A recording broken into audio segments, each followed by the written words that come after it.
Salut tout le monde, j'espère que vous allez bien, que vous vous reportez bien. Comme je vous disais dans la vidéo précédente, je vous ai dit quoi? C'est un village de magiciens. C'est la capitale mondiale de la magie, hein. Et la magie est tellement puissante dans ce village du Haut-Vernay que les animaux en sont aussi devenus magiciens. Il y a plus besoin de Merlin, l'enchanteur, pour enchanter tout ça, pour nous raconter des belles histoires. Ah mais non, il y a BFM TV et des gens complètement incompétents. L'autre hypothèse, qui est qu'en réalité, on ait retrouvé des ossements là où ils n'étaient pas au début. Ça, c'est une piste qui est en l'état des investigations, des recherches, qui est une piste crédible, la possibilité que ces ossements aient été déplacés? Complètement. On a aussi cette hypothèse-là.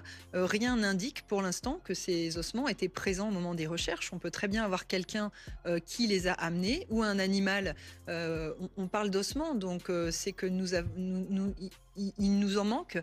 Et donc, il va falloir qu'on puisse justement refaire des recherches pour voir s'il y a d'autres ossements sur le territoire. Et justement, c'est pour ça qu'il y a cette possibilité que ces ossements aient été amenés soit par une personne, soit, comme je vous le disais, par un animal ou par aussi des conditions. On marche sur la tête ou pas? À mon sens, hein, on marche sur la tête. On est devenus des Thomas Pastèque, ouais, des pros de la NASA et de l'alunissage. Ah ouais, on est complètement dans la Lune. Bref, ils osent dire ça en direct sur une chaîne d'information. Non, BFM TV, c'est pas une chaîne d'information. Non, non, non, non. BFM TV, c'est une chaîne de désinformation. Oui, oui, oui, oui. C'est, alors, lors des premières battues et des premières recherches, de ce que je comprends, hein, de mon cerveau complètement con, d'après les premières recherches et les premières battues, c'est fort possible et c'est sans doute ce qui s'est passé puisque nous n'avons pas retrouvé les ossements du petit, ni le corps tout simplement du petit Émile. Allah yahmou. Au-delà de ça.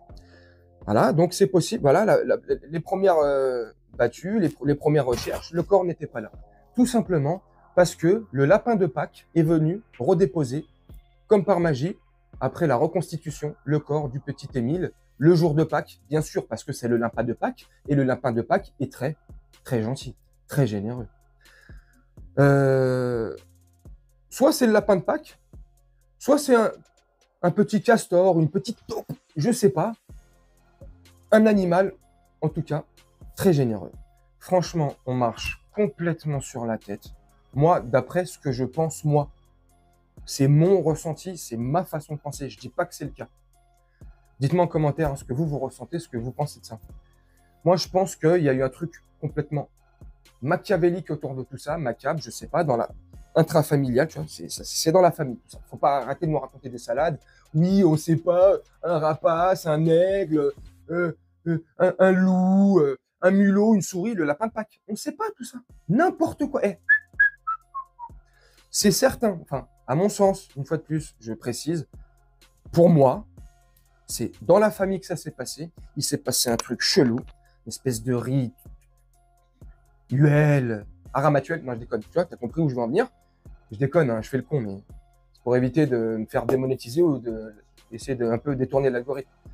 Pour moi, il s'est passé un truc, voilà, chelou. Tac, tac, voilà. Je sais pas. Mais en tout cas, il s'est passé un truc. Il y a des recherches, débattues, comme je te disais, comme je te dis là et comme je t'avais dit dans la vidéo précédente. Les militaires, plus de 700, 800 bénévoles, je sais plus. L'armée, des Saint-Hubert, des chiens. Une truffe plus aiguisée que la leur. Il n'y a pas. Dans ces compétences-là, dans le domaine de la recherche comme ça, dans des domaines comme ça, naturels, des forêts, il y a les odeurs, l'humidité, bref, tout. Saint-Hubert. Saint-Hubert 41, c'est bon pour le cholestérol. C'est du beurre, je déconne. Non, rien. Pas la trace d'un cheveu d'Émile, ni d'Émile, ni d'une odeur, rien. Les chiens se sont arrêtés au lavoir du village. Au lavoir, plus une trace. C'est chelou. Donc l'enfant a quitté, à mon sens, une fois de plus, cet endroit-là, volontairement, par quelqu'un de la famille. C'est comment je pense, je dis pas que c'est le cas. Je me répète beaucoup, mais c'est important. Pour pas qu'on vienne me dire, ou qu'on... tranquille, il y a une justice, on va voir ce qu'elle va faire, où elle va amener, où elle va nous emmener. Mais en tout cas, c'est bizarre. En tout cas, cette affaire est trop bizarre. Le jour de Pâques, ça veut dire quoi? Je sais pas, franchement. Je pose la question, qu'est-ce que ça veut dire? 8 mois après, le jour de Pâques, on n'a rien retrouvé avant. Il aurait été déposé là, oui, par, si tu écoutes la dame là, que je t'ai montré au début, par un animal. L'animal est tellement généreux. Ah, il s'est dit, bon, il y a eu une reconstitution il n'y a pas longtemps. Ils n'ont rien trouvé. Hein. Bon, allez. C'est un généreux lapin. Je savais pas que Jeannot, le lapin, était très gentil. Non, mais bref, franchement, c'est... Et je fais le débile sur un sujet aussi sensible et dramatique parce que ce qu'on entend est complètement débile. Ce qu'on entend, c'est complètement ubuesque. C'est lunaire. Non, non. Il n'était pas là avant. Et puis... Ouais, c'est bon. Bref, vous me dites ce que vous en pensez, vous, en commentaire, mais c'est très machiavélique. C'est très sombre, c'est très noir, c'est très glauque, cette affaire. Tout ce qu'il y a autour de cette affaire, et ce que je trouve glauque aussi. Et c'est vrai. Hein. Quand un enfant disparaît, moi j'ai des enfants, hein, de 8 ans et demi jusqu'à 19 ans pratiquement. J'en ai 5. Il y en a un de mes enfants qui disparaît, même l'adulte, hein, il disparaîtrait. Hein. Mais demain, tu me vois dans les médias, tu me vois partout. Bon, déjà, j'ai une petite chaîne YouTube, mais tu me verrais partout. Pleurer, chialer, demander aux gens de l'aide, peu importe, j'en sais pas, je sais pas. Dans ces situations-là, on ne sait pas comment on pourrait réagir, tu vois. Et la seule chose que je sais, c'est que je pleurerai à droite et à gauche, je ferai tout. Même si je critique BFM, même si je critique CNews, machin, je serai devant leur chaîne là tous les jours pour qu'ils relayent l'information de partout. On n'a jamais vu la famille, on a juste le témoignage comme ça du grand-père il y a fort longtemps, là, au début de l'enquête, au début de l'histoire. Ils se sont jamais manifestés. Alors, ils peuvent être timides. Voilà, ils veulent pas se montrer. Ok, mais à un moment donné, la famille Villemain, dans l'affaire du petit Grégory, ils étaient quand même timides. Le père était timide, la maman était timide, mais ils étaient là en train de s'exclamer haut et fort, de demander, du moins haut et fort, voilà, de l'aide, bref. Non, là, tout est bizarre. Tout est bizarre.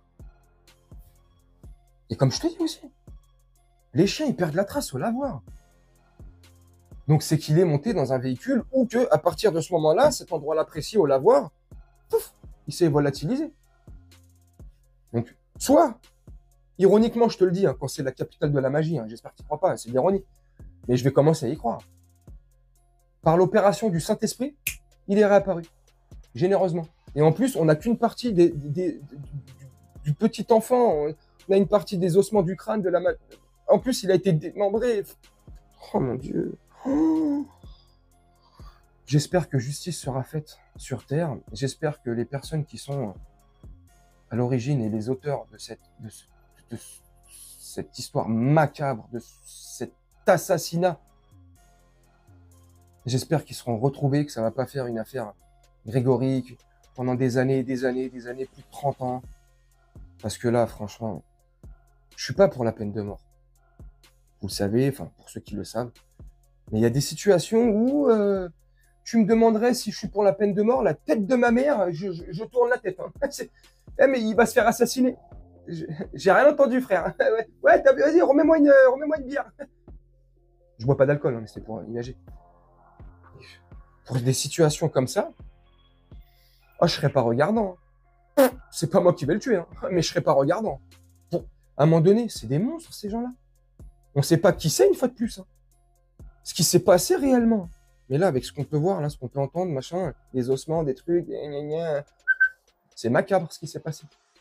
Ces gens-là sont des monstres.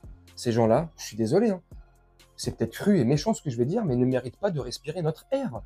Et quand je dis notre air, c'est notre air à nous, des gens plus ou moins normaux, tu vois, qui ont un cerveau qui fonctionne normalement et qui... on n'est pas des... je sais pas, à un moment donné, on est des êtres humains, merde. C'est ouf. Je sais pas, hein. Peut-être j'exagère, je sais pas. Hein. Je parle peut-être avec les émotions, je sais pas. Mais j'ai pas le sentiment. Pour moi, je suis normal. Et encore, je trouve que je suis gentil avec ces monstres-là. Comme les petits monstres de la petite Camilla, là, 8 ans également, qui a été assassinée au Mexique à Taxco, comme je l'avais fait dans une vidéo l'autre jour. Voilà, tiens, ces gens-là ne méritent... J'ai pas de compassion pour ces gens-là. Demain, ils se font enfin, ils se font trancher la tête, tu vois, et peu importe leur châtiment, ils se font leur chaise, tu vois, comme aux États-Unis, injection létale, je m'en fous, une balle dans la tête, oh, j'aurais pas de compassion. Comme je te dis, hein. Oui, j'ai rien vu. Hein. Bref, vous me dites ce que vous en pensez en commentaire.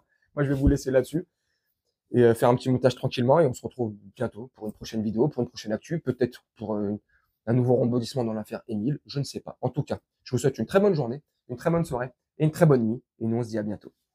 Ciao.